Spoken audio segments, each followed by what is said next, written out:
Hello and welcome to the 49ers First and 10 podcast.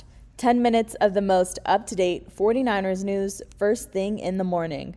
I'm your host, Brianna McDonald, and today I'm going to be taking a closer look at who the team is set to face in the upcoming year, now that the 2023 season is now in the books. To start out the episode, though, there is some news that has come from the team since our last episode. On Wednesday, head coach Kyle Shanahan announced that he relieved Steve Wilks of his duties as defensive coordinator. Wilks was hired last offseason to replace DeMeco Ryans, who took the head coaching job with the Houston Texans. And this last season, Wilks helped lead a 49ers defensive unit that finished top 10 in total defense, third against the run, and come away with a league-high 22 interceptions. Head coach Kyle Shanahan shared that it was a really tough decision for the organization to make because it had nothing to do with Wilks' character or his coaching abilities. Rather, it came from a scheme standpoint, and that a different direction is what was best for the organization.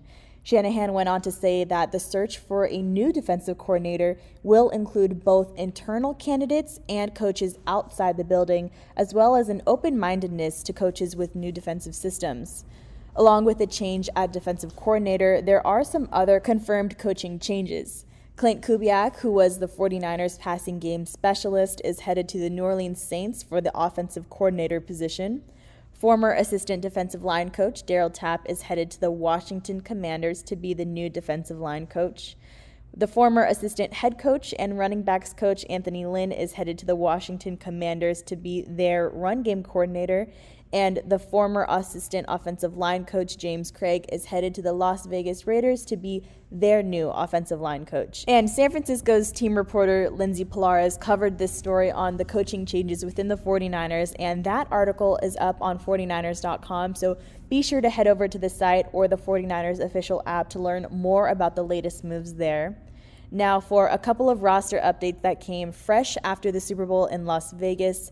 On Thursday, the team signed 4 free agents: defensive lineman Alex Barrett, defensive lineman Austin Bryant, offensive lineman Corey Luciano, and defensive lineman T.Y. McGill. All 4 of those players finished the 2023 season on the team's practice squad.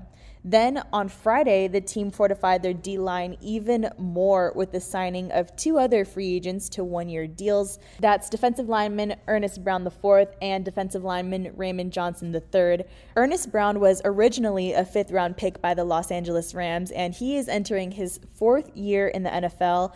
Raymond Johnson entered the league as an undrafted free agent, but has spent his 3-year career in the league with the New York Giants from 2021 to 2022, the Cincinnati Bengals from 2022 to 2023, and most recently, the Detroit Lions this last season. All right, that's the latest coming from the team since you last heard from First and 10, but now let's dive into what's to come in 2024. The NFL schedule hasn't been finalized yet, but we already know our opponents for the upcoming season and which matchups will be played at home and on the road. Off the bat, we know that we're seeing our division opponents twice next season, with the Arizona Cardinals, Los Angeles Rams, and Seattle Seahawks games happening at Levi's Stadium and away. But also at home, the 49ers are set to face the Chicago Bears, the New England Patriots, the New York Jets, the Dallas Cowboys, the Detroit Lions, and the Kansas City Chiefs. And right away, there are a few matchups that are piquing the faithful's interest, and I'm looking at the NFC Championship and Super Bowl rematches that will be taking place in the Bay. I mean, some other interesting things to look out for are the Cowboys coming back to Levi's Stadium after the stunning 42-10 win by the Niners in Santa Clara. And maybe San Francisco will welcome back an old rival of theirs with Aaron Rodgers and their former defensive coordinator Robert Saleh, but in Jets uniforms.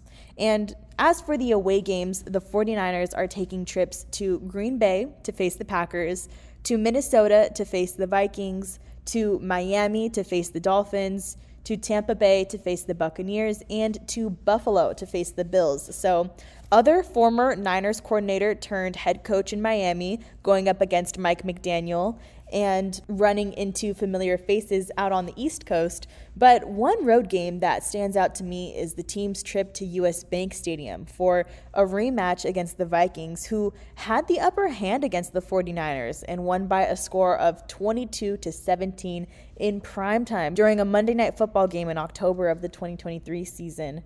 And as for Green Bay and Buffalo, not only are those teams projected to be just as competitive as they were last season, but if those games are scheduled for later in the season, we could expect to battle the weather also and see some below freezing temperatures. But that's all of our opponents for the 2024 season. The 49ers front office will be cooking up this offseason to get the team in the best position possible for that 2024 run, with the NFL scouting combine around the corner, free agency set to open in March, and then the NFL draft in April, which is extra exciting because the 49ers have a first-round pick this year, number 31. But we'll be sure to keep you updated on all the offseason news right here on First and 10. That will do it for this episode, though. Don't forget to follow First and 10 on Spotify and Apple Podcasts. Turn on the notifications so you're in the know when we post any breaking news updates. And thank you, faithful, for tuning in.